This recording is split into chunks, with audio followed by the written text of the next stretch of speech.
And we are live. Hello, everyone, and welcome to another rendition of NXTilosos, your the sexiest NXT review show out here on the internet. Of course, my name is Mikey. I am El Jefe of BC WrestlePod, running the ones and twos. And joining me this evening is the Pleat Father himself. Kiltman is in the house. Who Greetings, salutations, one and all. I, of course, am here, and I just realized I forgot to post things places. Uh, so continue with the intro while I do the posting. do the posting. So we are here tonight. Of course, we will be covering the Tuesday, February 24th edition of NXT. And boy, howdy, this was a jam-packed episode. We had 7 matches, a bunch of them being championship matches or number one contender tournaments. Lots of things went down. And while I did enjoy some of it, this is definitely screaming, oh crap, we have less than 2 weeks to build to um, Vengeance Day. So we're going to see how the rest of that turns out in the next 2 weeks. But we got lots of things to talk about. But before we do, I do the intro bit as I always do here. Whether you are new or you have been rocking with us for a while now, you can find all of our lives at YouTube, Twitch, or Kick. And YouTube also has the edited version of the episodes that go up the following day after the live. So you can watch the condensed version of us talking about it. We are also on the social medias at BC WrestlePod, where we post clips of our shows, as well as report cards for the TVs, programs, and the pay-per-views. We see predictions forms. We see a lot of stuff. It is a lot of fun over on the social medias. We also have some merchandise available to you at our shop, BC WrestlePod shop.fourthwall.com, where it is fantastically good stuff. We have merch for all of our weekly shows, and slowly but surely, we will be getting the international teams and their merch up very soon. So can't wait for all of that.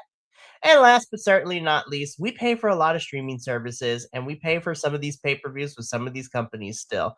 So if you would be so kind to help us, pay for all these things, we have a little coffee bot who will be popping up in the Twitch and YouTube chat ever so often. But no pressure, as we know times are economically tough across the nation right now. And you being here interacting with us is enough. And we appreciate your support in whichever way you want to do so. Alrighty, now that I gotten that out of the way, before I lose my mind thanks to this cold medicine, let's get into NXT, shall we? Because we have a lot to discuss. I I had to sit and think about this after I was finished watching NXT last night. And I had to figure to myself, okay, realistically, if I was going to give this on the scale of a C minus to an A plus, where would this particular episode of NXT leave me? Because originally I wanted to be it in the C range, right? Because I was mad and I was angry. But then I had to think about it. I was just like, there was still some really good stuff, and I don't want to penalize the wrestlers for doing their job. I blame creative for this one. So I settled it on a B, which in some cases, some people will be like, that's too high. I was like, listen, I had issues with certain things, but there was a lot of good stuff too. And it seems that we are at a true reset heading into Vengeance Day.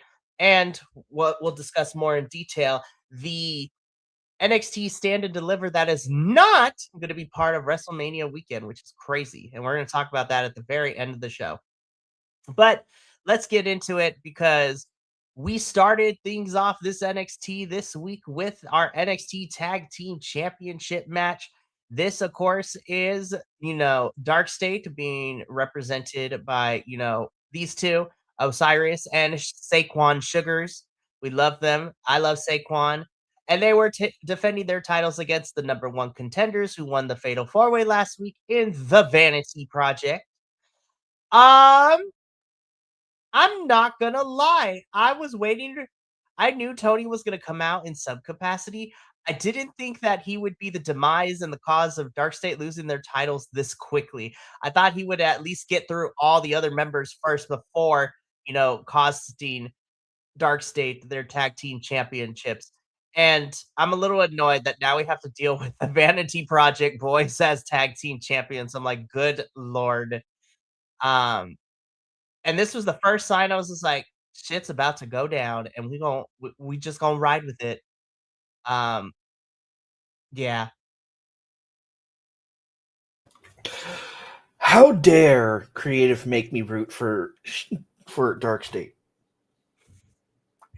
That's the thing that upset me about this match. It's like, how dare you make me like make me root for the people I don't like because their gimmick is old and overdone and overused and can move on.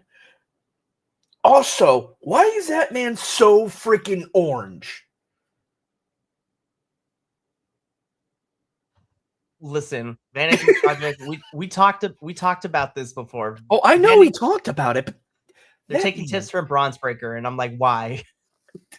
Yeah, he must be, because the Bronze Boy must be there. And I hope Bronson Reed does recover quickly. It was nasty. That's Yeah. nasty. I as much as I may not like his character or the storyline that they're pushing with the Vision, which is now blurring. They're straight up getting cataracts because can't see their talent anymore. That whole group is cursed, man. Seth, Bronson Reed. I'm waiting for the other two. Freaking Paul Heyman's gonna stub his toe and won't be able to come back for a while. I'm just like, how is it that all these other people are out on injury, yet somehow the injury bug has missed handsome Squidward incarnate himself, Logan Paul? Like, how is he and Austin Theory the only two who have yet to get hit by the injury bug? Like, in all honesty, if I will, I'm going to say this one thing, and then we're going to go back to Orange Boy and his tag partner, and the two that I'm like, how am I rooting for these two? I'm actually surprised when Logan got face planted, he didn't get just an injury just because. Like, there's a lot to talk about when it comes to that side of everything, but we'll talk about that later. Because there's something that made me look at Monday night that just made me go, that doesn't make someone look strong. You should not have done that. That makes it look like someone's doing something dangerous, and that is not okay. But I will continue to move forward with our actual topic, which is these four. What? I don't like it. I don't like it. The match overall was okay. I won't say it was great. I'm not big on a lot of interference, but like, there's a difference between interference, like the shady, this helps, or the blatant, I'm gonna do it anyways and act like I don't like that. It looks stupid. Like, it's just I don't know why I was rooting for Dark State this entire time. Most probably because I wanted my belly boys to come back and be the. But they had a good segment later on, and we'll talk about that later on. Moving on. Why is he so damn orange? I don't know. Stop thinking about it. When he hits the mat, I half expect him to leave an imprint of just orange, like Matt Cardona did to the hotel bed sheets when he came back the first time to WWE. Do you remember that? Yeah, I do. Yeah, because that was a funny post that Chelsea Green posted. Right. you just see a Matt Cardona fucking silhouette of. Seriously. Oh my goodness. But these three are going to be insufferable. I swear to you.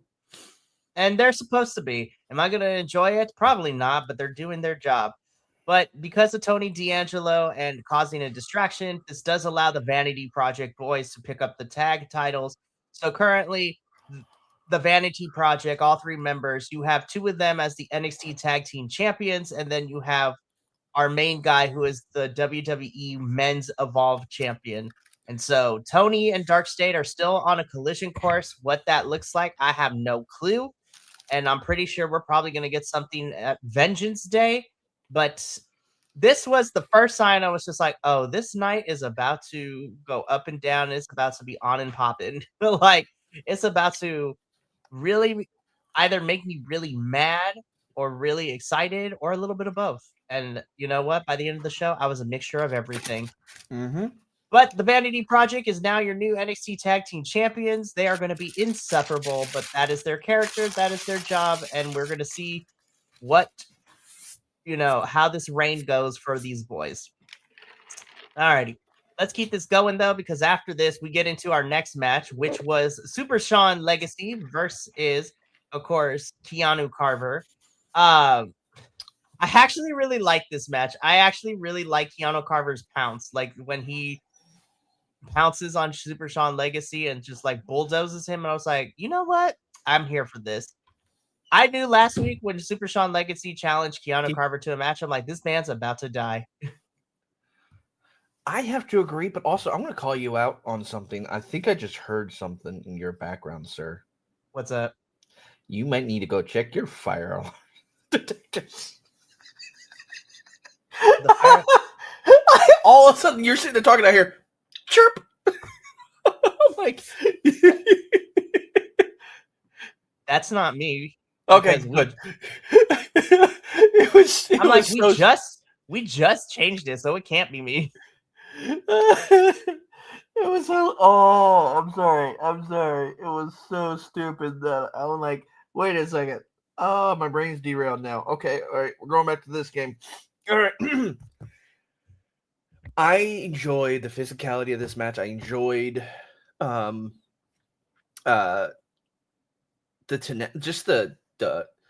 were some close calls that were almost like looked like botches, or that looked like they were supposed to be botches. And there's a few things I'm like, okay, please just land this cleanly. Don't land this dirty or look dirty. Like, please, because of how dangerous it looked. Like, there was a few things that Sean Legacy did that I just like, oh God, please don't. And then there's a couple times where Keanu just tosses him over the ropes or pushes him off the ropes, and I'm like, okay, please land clean. Please don't hurt yourself, because it looked bad. Like, no matter how you angled it, it looked like it was going to end badly, and thankfully it didn't. These two, I swear, they're going to be like Ilya in the way that they're just going to just go ham and potentially hurt themselves. And I'm like, guys, please don't. I as much as I don't like Keanu's character, I am always concerned about the talent, because they are there to tell the stories and there to do stuff, and freak shit happens. But I also want to make sure that they're safe. The distance in the PC between the ring and like the far side of the ring and the and the barricade is like maybe 5, 6, at most 7 feet. Mm-hmm. Like, you could comfortably jump from the ring and literally go from the ring from the apron to the barricade with no issues. Right. Like, the sorry, I'm dealing with moderator stuff on it's Twitch. all good. But my mind went go woo. But no, it's like and so in that area it's a little, and on the opposite side, on the camera side, it's about the same as well. And just like, there's just so much over there, and I'm like, because that's where all the handicapped people sit actually. It's camera side. And it's like, I look at this, I'm like, guys, I see how good you guys are. I love your physicality. I love the way you were telling the story in the ring. And I love the fact that they were trying to do the spear through the freaking crow's nest again, or whatever the heck they want to call that little area right there. He gets a super kick up. I'm like, okay, that's great. I like that storytelling. I look forward to the things that these two do week in, week out. But I still wish they would take Keanu's character in a completely different direction. Instead of the stereotypical hood rat.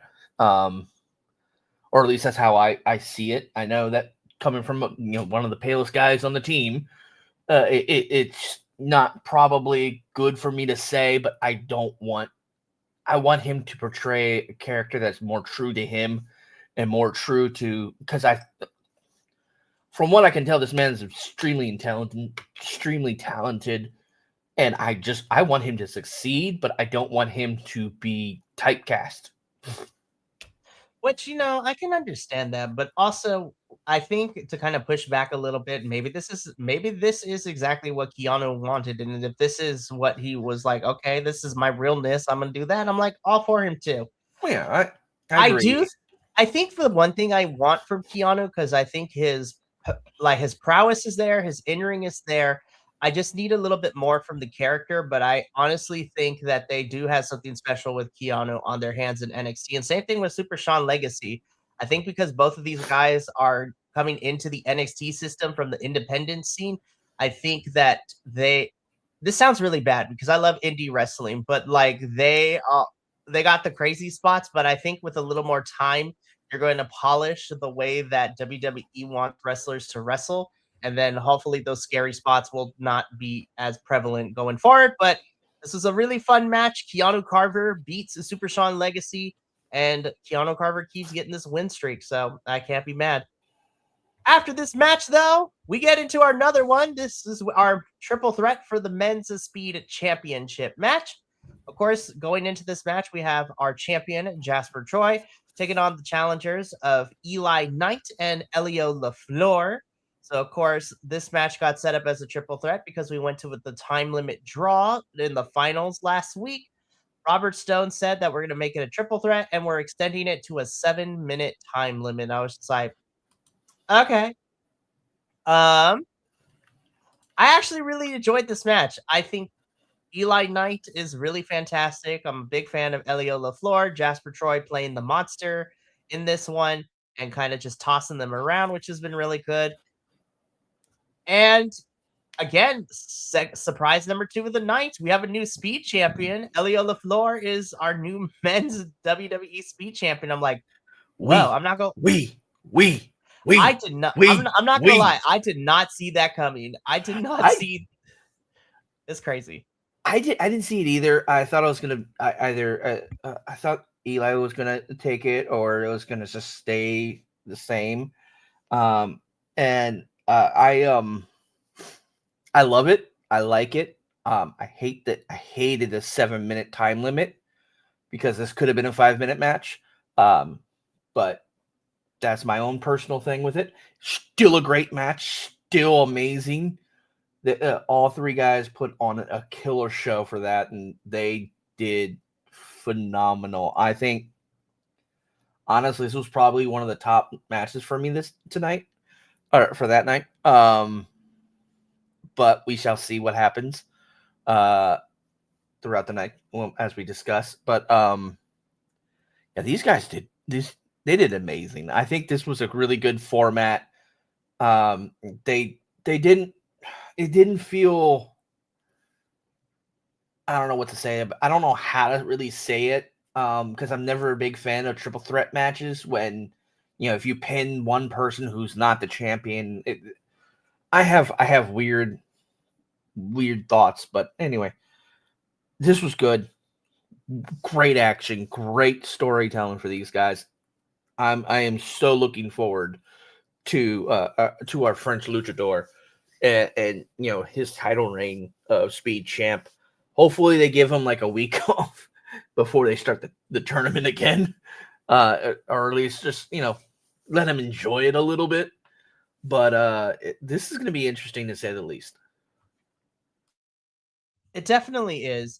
So I'm really excited to see them give the championship to Elio LaFleur. I'm I'm also excited because we might be getting more of the UK talent that got signed a couple months ago slowly start to make their way into NXT 2. And you know what? Congrats to Elio. I'm excited to see where this goes for him.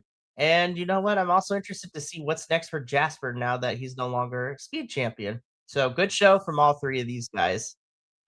All right, let's keep this going because next up, we get a pre tape promo from Mr. Joe Hendry, who gives us his story thus far and how he has everything that he has gone through and everything he has done has led him to this moment. He is a champion in NXT and he wants to make sure that he is still going to be champion. So he's going to fight with everything that he has to make sure that Ricky doesn't take the title from him at Vengeance Day. I was like, "You go, Joe." So I have nothing more to add because this is a pretty straightforward babyface promo from Joe Hendry here. Moving on. Okay. So this is I vote we where skip. no, we cannot skip. We have to talk about it. You cannot just run from your feelings. That is not healthy. Anywho, When do I do anything that? Well, I do a lot of healthy things. Let me remind myself. I drink a lot of water. yes. So let's talk about this because this match seems to be dividing the NXT fan base down the middle. So we have the NXT Women's Championship match. Of course, JC Jane defending the title against Sol Ruka. Sol gets this opportunity for winning the tag team match with her and Zarya versus Ren QCC, where the winner who gets the pin gets the championship match against JC. After cutting promos last week, we got it officially made that this match was happening this week. I thought it would happen at Vengeance Day, but no. I was not expecting them to go all in like immediately from the beginning. I thought the match would have happened a little bit and then we would have gotten something at the end, but no. As soon as we are ready to start this match, Zarya spears Sol Ruka and then she picks her up and gives her an F5 for her troubles. The bell rings and JC pins her in less than 5 seconds. And your winner and still NXT Women's Champion, JC Jane. And I'm just like, oh, oh, okay. That's how we're gonna do this. All right. I think talking about it too, I'm still torn. I knew the breakup was happening, and honestly, it needed to because we kept playing the long game of will they, won't they. But and this is me personally, I personally would have enjoyed it if we waited to give the match some time and then it happened at the end because now I'm trying to go through my head. So now it's Zarya and Sol who's going to be feuding for a little bit because I think Sol's going to cost Zarya next week. But then I'm just sitting, okay, those two are going to feud for Vengeance Day. Then who is JC going to fight at the Stand and Deliver? Because JC, I think, is ready to head on over to the main roster. So I'm trying to figure out, okay, so you didn't let Sol win here unless you give Sol another shot or what? I was just like, who is left on the women's roster to take the title from JC at this point?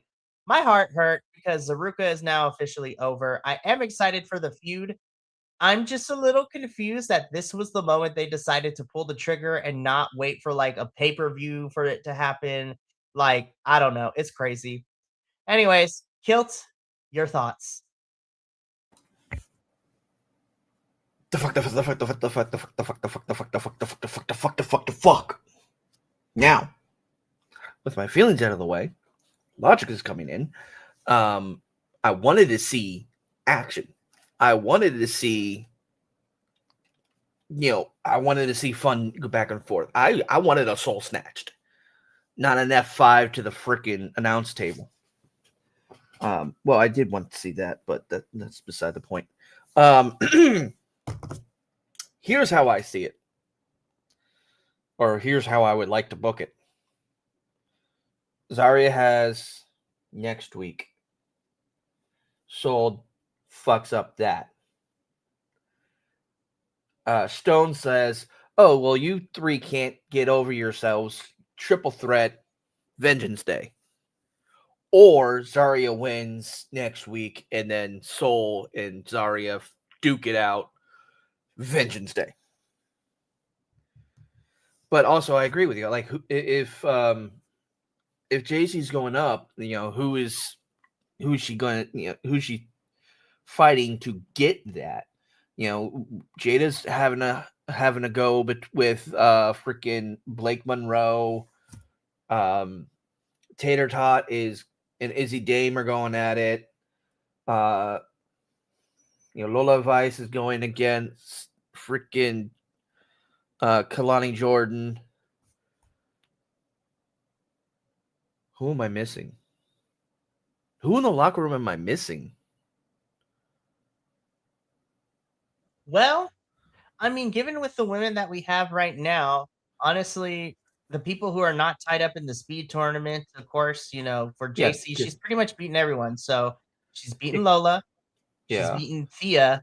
Yeah. She's Jada. Yep.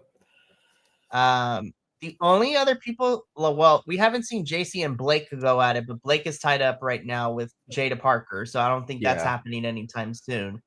You have Ren Sinclair, love her, but we haven't done enough for her to be like, oh, I think she can take the title from JC. But Ren is so good, though. I want to make that abundantly I love Ren. Ren is amazing. And I don't think that I don't think that what's her name? Kendall's not getting it until she loses her Women's Evolve Championship. Yeah, she has to drop that title first before she even gets a chance to go after this one. And most likely they'll kind of throw the progress of North American at her first, is my assumption. But then again, the way they've been treating the North American title, it women's one at least, yeah. Well, the women's one feels almost the same level as the NXT Women's Championship, and then with the men's, it's kind of like, depending on the week, they're either they're like one above the other or side by side. It just like it's one of these weirdos, and I'm like, I need you to clearly define this. I need it because obviously in main roster it's American, it's IC, and then it's undisputed. Heavyweight undisputed. However you want to flip that up. Okay, I'm gonna complain a little bit about it because I want to. It makes me feel better. They have technically because technically the IC and the American Championship are supposed to be mid cards, but they're on opposite ends of the mid card. It feels like they've taken the mid card and just said lower, upper, and American, at least on the men's side, American IC. Now on the women's side, they're I would say they're equal, but when Chelsea had it, she just had that. She had that gimmick that just made me love every single minute she had it on. With the North American title, I'm trying to put into words my feelings with the title situation here in NXT, because obviously there's. When was the last time we had the women's North American title defended? At least 3 weeks ago, maybe 4, because because it was Izzy Dame versus, I want to say, well, it was either Izzy. It was no, because it was Thea lost it to Izzy, and I think Izzy had 1 defense. I want to say she had 1 defense. I'm not 100% sure. I'd have to go look it up. But I'm gonna be honest. Like, I completely forgot we were getting Izzy and Tatum at Vengeance Day. I was just like, we're not pushing this story. So I'm like, okay. But anywho, well, the thing is, they pushed it a little bit last night. That's true. But I'm like, where are my girls? It was weak. It was a weak push, but it was there. I am done taking mediocrity. I am sorry. I need, like, you want me to tune in on a Saturday to watch Vengeance Day. And of course, I'm going to watch it because, we cover the NXT PLEs as well. But y'all got to start pushing these stories because right now it is just those two matches. And you just had a bunch of championship matches here. So I'm like, so what's left over? Yeah, it's like, okay, I will hold off our Vengeance Day booking conversation to the end of stream because I have thoughts and I want to talk about them, but I want to talk with the rest of the night so that way we can talk about Vengeance Day, which is next week. No, 2 weeks. No, you're right. Next weekend is Vengeance Day. Holy crap! Yeah, it's the 7th. It's next week. Wait, because I just got the invite for Tuesday. Not even 2 weeks. You're absolutely right. Next Saturday, not this Saturday, but next Saturday is Vengeance Day. So we don't even have that long. Holy hell! Oh man, the go home show is next Tuesday. Oh shit. Okay, we're in more trouble than I thought. Yeah, if I'm lucky, I'll be at the go home show. That would be fantastic. Alrighty, but Zaruka is no more. And we're going to talk about Zarya a little bit later because I do have the slide of what happened afterwards. But let's get into this. This is a women's WWE's women's speed tournament match. Thea Hale versus Blake Monroe. Again, speed match, 3 minutes. Jada Parker comes in to cause a little bit of a stir for Blake, which would allow Thea to capitalize and pick up the win here.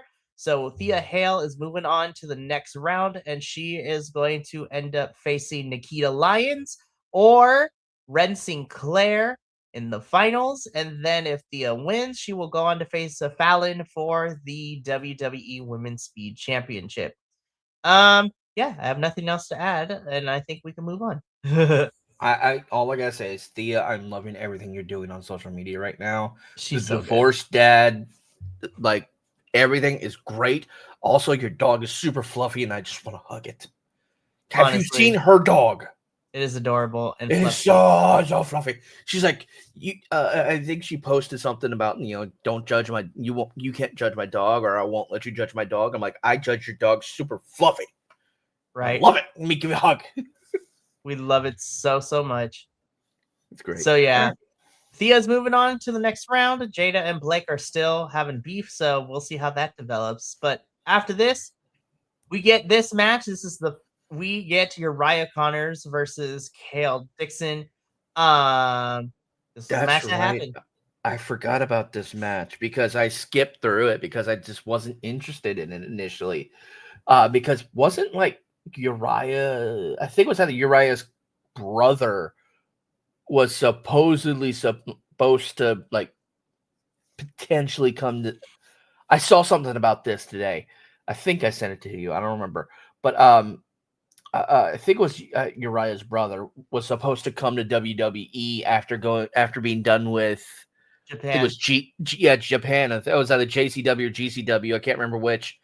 And then supposedly he was going to come over to WWE, but I think he's talking to AEW instead because it gives him the opportunity to go back to GCW.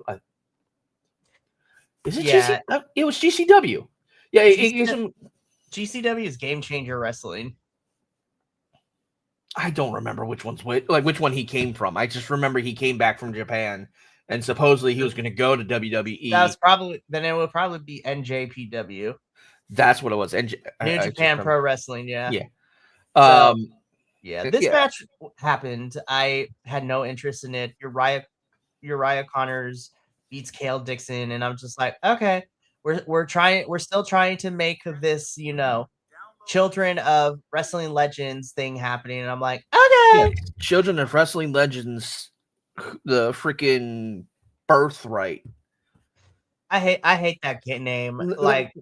Let's just dissect it for one very big moment. God. How many of these people are white? All of them. They should not be calling it Birthright. It is outlandish and crazy.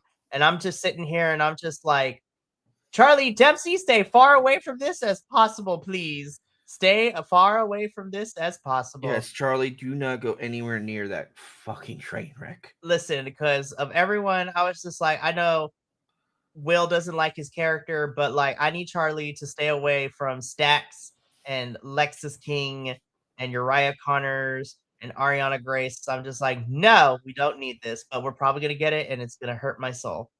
Anywho, let's keep this going because Zarya is just like, you owe me one, so we're gonna fight next week for this championship. So we get JC versus Zarya next week, in which I'm like, either Zarya wins or Soul costs her the title, but we will see when we get there. Moving on. Slated for next week on NXT, the aforementioned NXT Women's Championship match between JC and Zarya. And then we're getting an absolute experience with Ricky Saints. And I'm like, oh God, we're getting an in-ring promo, aren't we? I hate this. Oh, it's worse. It's going to be bad. It's worse. The way they set up this absolute experience, especially in the other backstage promos that they did, I can guarantee you this is going to be worse than freaking the Grayson Waller effect. Lord, well, we're gonna have to deal with it next week. I mean, the go home show. So I pray for you if you end up going. Anyways, main event time. Exactly. This match ruled. This was so good. I was glued. This was my favorite match this week on NXT. I really enjoyed this one from both men, Miles and Ethan, throwing it down. This was good.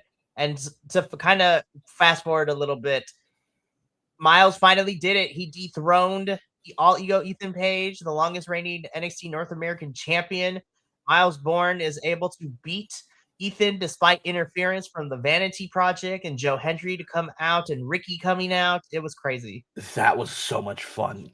And I loved it's like Vanity Project tried to interfere, still got that, didn't get to go their way. They tried to interfere again, and here comes the Belly Boys and Shiloh Hill.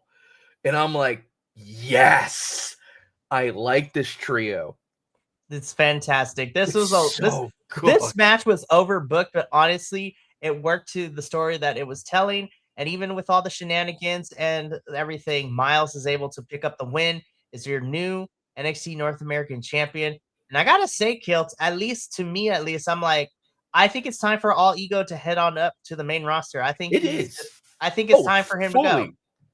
I fully want him to. And here's what I want them to do. Once our girl Chelsea Green is able to wrestle again, is medically cleared, I want her to go on another American title match run, get the title and keep it for an extended period of time, and then have Ethan do the same, so that way they can start their the whole presidential she's the I don't remember what she called herself, but you got the Chelsea, President Chelsea Green thing. She does the Secret Service thing again. He's her Secretary of State.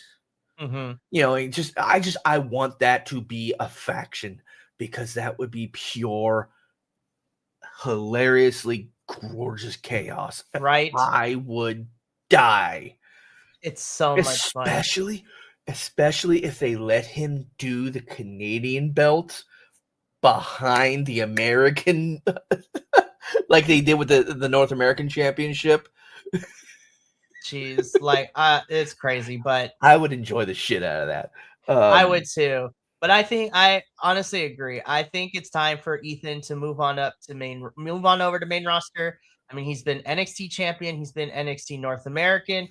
I think it is time for All Ego to head on over to main roster, and it makes me excited.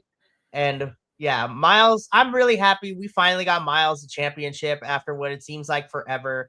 I know when I tell Papa Oso everything, he's going to be excited because we've been rooting for Miles forever, and we all have. And I'm really happy that he finally gets his first championship here in NXT. And I'm really hoping that he gets a really fun run. So Shawn Michaels, don't screw it up. Like, Shawn Michaels has been cooking like crazy. Hell, even his social media is hilarious. Shawn Michaels is the cool dad. We love him. He's And fantastic. yes, I think Shawn Michaels should take over all WWE, and well, Triple H should have a seat for a little bit, take a Lord. vacation. It's crazy. But Alrighty, Kilts. Let's talk about it. Vengeance Day and Stand and Deliver. So we're gonna talk about Vengeance Day booking, and then we got some news regarding Stand and Deliver that we're gonna talk about too. So, Kilts, Vengeance Day, as you have dispelled anything, it is literally next Saturday. So Elimination Chamber is this Saturday. Next Saturday is Vengeance Day for NXT. As of right now, Kilts, we only have 2 matches scheduled for it so far. Joe Hendry versus Ricky Saints, and then we have Izzy versus Tatum for the women's North American.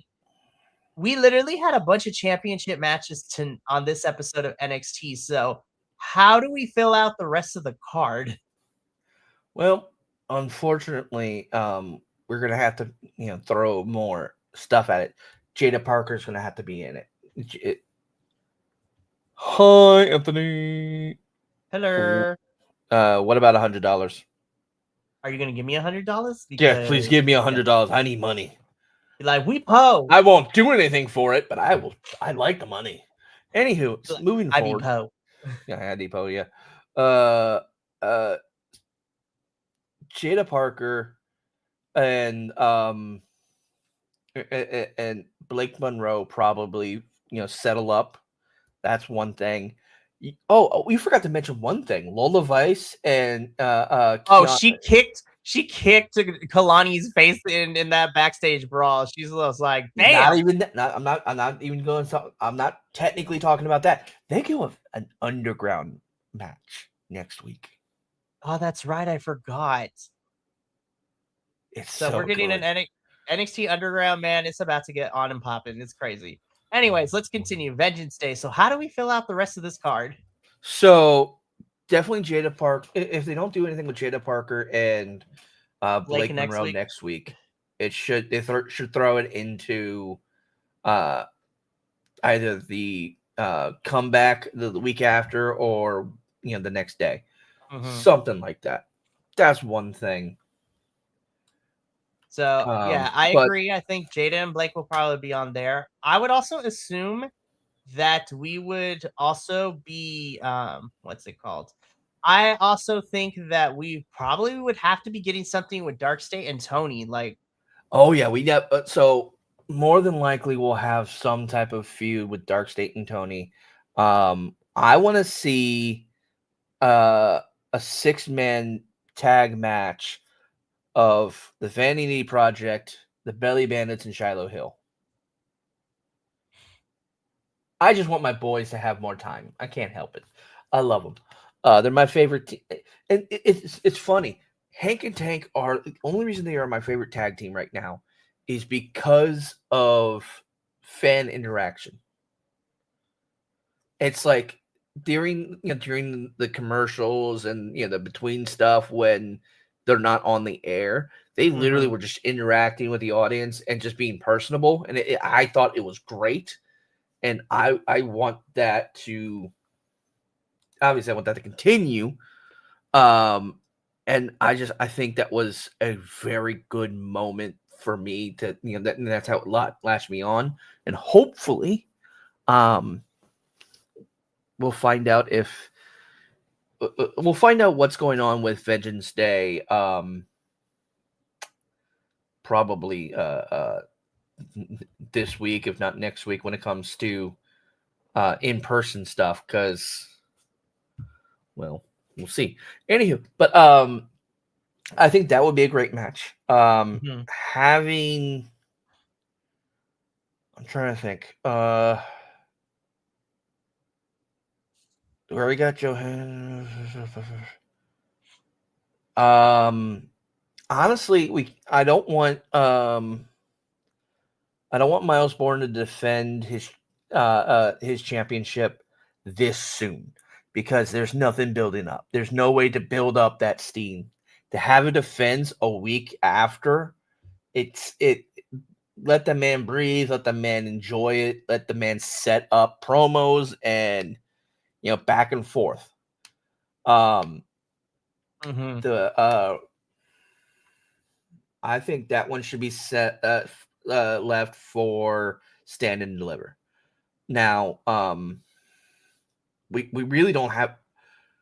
Wait, you know what I don't see in NXT? The women's tag. Which is crazy because technically those titles are supposed to cross all three brands, but they never bring it down, and it makes me mad. I'm going to address something real quick. Anthony, you either put your money where your mouth is because I put the Ko-fi link in the chat, or you stop talking about it, okay? For real. Because whatever you're offering, you either send us the money or you move on, please. Like just dropping $100. Well, okay, what are you doing? Where are you putting it? To me, that's just you're dangling a carrot that's not even there. And it's very annoying to be doing that to streamers, and it's actually bad manners. So I don't have access to the Ko-fi. Mikey does. So if Mikey sees something, or I don't know if we can get super chats on YouTube. I don't know anything about YouTube. We're gonna figure it out together. But anyways, yeah. But anyway, moving forward because we have more important things to talk about. That's pretty much all I've got. I can think of. Like, you know what? Maybe that's what they should do. Maybe they should have a women's tag team championship start a tournament announced for during Vengeance Day, like kind of like reveal it, and then start a tournament for who gets to fight for it and become the number one contenders for Stand and Deliver. Because they'll have 4 weeks, which is very, very true. And so April 4th. So you mentioned Stand and Deliver. So the news that came out today is Shawn Michaels announced that Stand and Deliver will not be part of WrestleMania weekend like it always has been. In fact, it will be taking place 2 weeks before WrestleMania. So it is going to be Stand and Deliver this year will be coming out of St. Louis Saturday, April 4th. So very interested to see and to hear that Stand and Deliver is not going to be happening. It's not going to be happening the same, weekend as WrestleMania, which I like because then the NXT folks get to have their own and they don't have to share with the main roster. But I was just like, dang, like it's crazy because I'm used to having Stand and Deliver be part of WrestleMania weekend. And the fact that it's not this year, I was just like, whoa, that's insane. Sorry, I'm reading text messages. I like it. And the one thing that comes to my mind is because it's going to be in St. Louis. I can't help it. Someone is on my, on my favorites list and goes through my do not disturb. Anywho, getting back on track. Because it's in St. Louis. Wait, no, I'm thinking the wrong thing. St. Louis is Stand and Deliver. No. I'm thinking the wrong city. I'm thinking the wrong city. Okay. Because I'm thinking Indianapolis. Sorry, I got excited. I'm like, hey, let's have Pat McAfee. That's his hometown, right?